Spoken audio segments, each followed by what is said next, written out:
Hi everyone, welcome back to my video. If you're new, my name is Hannah Martin. Thank you so much for clicking on my channel. As you can tell from the title of this video, I'm going to be doing some scary stories, which I'm super excited about filming because it is very different from what I've been putting up on my channel, but it's something that I love watching and watch like all the time because scary stuff like really interests me, and all things paranormal and ghost and Halloween and like anything like that, I am obsessed with it. So I'm super excited to finally be doing one of these videos. And I haven't read the stories that I'm gonna be reading on this. I have not read them like beforehand, so I wanted my reaction of like me being creeped out and scared to be real on the video. So I am super nervous and excited and scared to be reading these, but yeah, let's get right into it. So the article that I got this from is from the Huffington Post, and it is 12 terrifying ghost stories you shouldn't read alone, which I'm reading alone. But they're not super long. Some of them are longer than others, so I don't know if I'm actually going to read all of them. I might just read a few, but I'll just see how it plays out. So the first one is the cell phone. It says, a couple months ago, my friend's cousin, a single mother, bought a new cell phone. After a long day of work, she came home, placed her phone on the counter, and went to watch TV. Her son came to ask her and asked if he could play with her new phone. She told him not to call anyone or mess with text messages, and he agreed. At around 11:20, she was drowsy, so she decided to tuck her son in and go to bed. She walked to his room and saw that he wasn't there. She then ran over to her room to find him sleeping on her bed with the phone in his hand. Relieved, she picked her phone back up from his hand to inspect it. Browsing through it, she noticed only minor changes such as a new background banner, etc. But then she opened up her saved pictures. She began deleting the pictures he had taken until only one picture remained. When she first saw it, she was in disbelief. It was her son sleeping on her bed, but the picture was taken by someone else above him, and it showed the left half of an elderly woman's face. I think I've heard that before. That is so creepy, but like I'm not as creeped out just because I feel like I've heard that story before. Like you hear that a lot, like scary stories where people take pictures of like other people while they're sleeping. I don't know, that one didn't scare me as much. This one is called The Rocking Horse. One night when I was maybe 10 or 12, I had trouble falling asleep. My bedroom was the entire top floor of our house, with my bed and such being on the left side and storage closets, and a play area being on the right. I was lying in bed when I heard a noise from the other side of the room, and seeing a rocking horse begin to rock. It was sitting just outside one of the storage closet doors. It proceeded to rock its way halfway across the room and stopped dead under the ceiling light. At this point, I was freaking out and just buried my head under my blankets and never peeked out again until morning. It was all confirmed to not be a dream, as the rocking horse was still in the middle of my room when I woke up. Furthermore, I got a stern reprimand from my parents for being up out of bed playing with my toys well past my bedtime. Their bedroom was directly below the storage closet play area, and I had heard the creaking of the rocking horse shuffling across the room. Oh my gosh, that is so freaky. Oh my gosh. Anything that involves like kids or kids' toys or like anything like that is so freaky. Like kids are like scary in general. That like when you add like paranormal and kids, it just like is through the roof terrifying. The third one is the following. My older sister has a ghost that's followed her around for years. I lived with her once for about 3 months, and so much weird stuff happened in that time. All my sister would say to me when I mentioned it was that it was her ghost didn't like me being there. That's creepy.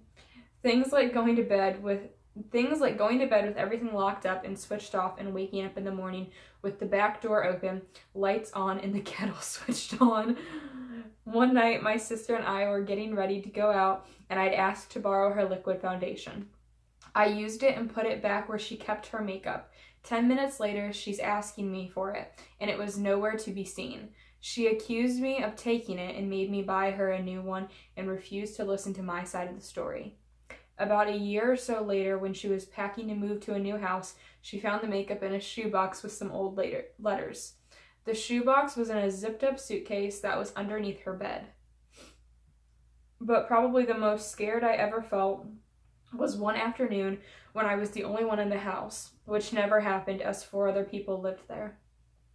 I'd arrived home from work and headed straight to the bathroom. All the doors, windows were closed. I was standing in the bathroom and started squeezing a pimple on my chin when a female voice in the hall said, "Stop picking your zits." Oh my gosh. It was loud enough and sounded real enough, and at the time I thought it was my sister, so I laughed and told her to screw off and asked what she was doing for dinner.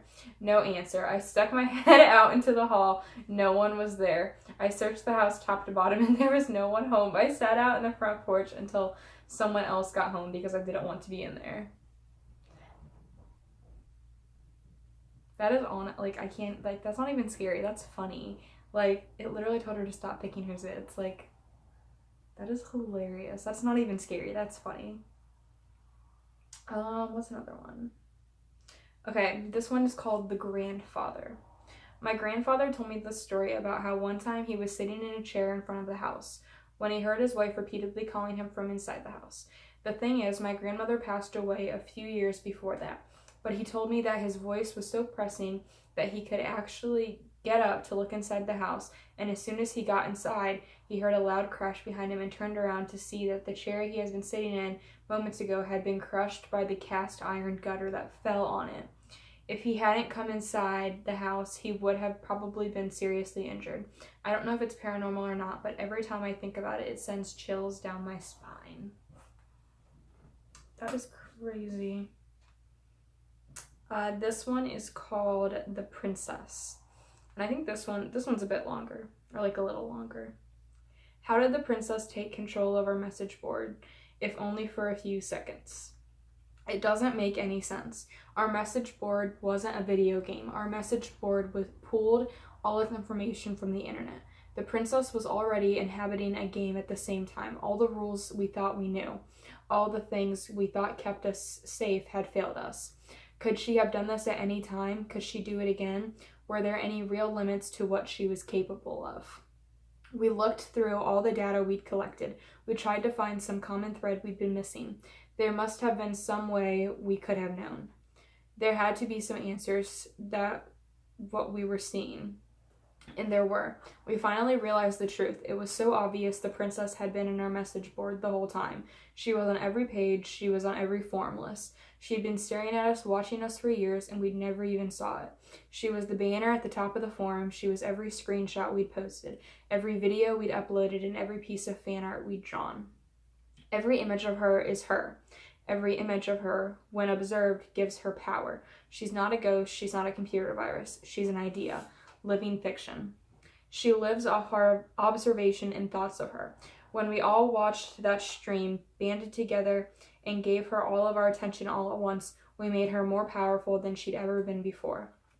We made her strong enough to manifest through the images we'd posted on our message board and speak directly to us. We took down all the images from what we speculate. It's enough to simply never look at them again. But we deleted them all just to be certain. However, it may already be too late for us. I've been losing contact with other members of the society. I can't tell if it's something happened to them or if they've simply gone into hiding. But at this point, only a fool wouldn't consider the worst case scenario. I'm not completely heartless. I know she's fighting for her survival now. For her, being forgotten is death. She does what she does in hopes of keeping her memory alive. To that end, perhaps my telling her story to the world is a small act of mercy. Maybe the thoughts I've lent her will ease her pain somewhat. I don't know, but either way, that is why I wrote all this. What I've told you could put you in great danger, but it could also save your life. You're a target now, and in the months and years ahead, she may well come for you. But I've also given you the knowledge you need to keep yourself safe. Do not try to fight her. Do not try to talk to her. Do not try to outsmart or trap her. Don't investigate. Don't try to understand. Don't try to be a hero. Don't try to be her savior. It is my sincere hope that I've given you all the answers you want, so you won't make our mistake and try to investigate further. There is one and only thing you need to know to be safe. If you see her, turn off the game. Shoot, that is really scary. Oh my gosh. Okay, I'm like terrified now. That was actually really scary. I didn't like that at all. Oh my gosh. My heart is like beating. That was so freaky. About to turn on some like praise and worship music. Thank the Lord. Oh my gosh. That one is really, that's literally like a sentence. What's another one?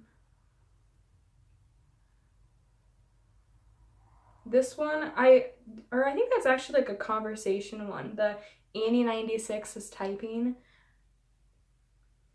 I'd like to do one like that, like videos where it's the, like on the side they show the text. I think those are really cool. I think there's like the Hooked app. I wanted to start reading some of those for you guys on here too. But I think that's like pretty much most of them. The other ones were like really short, like literally a sentence long.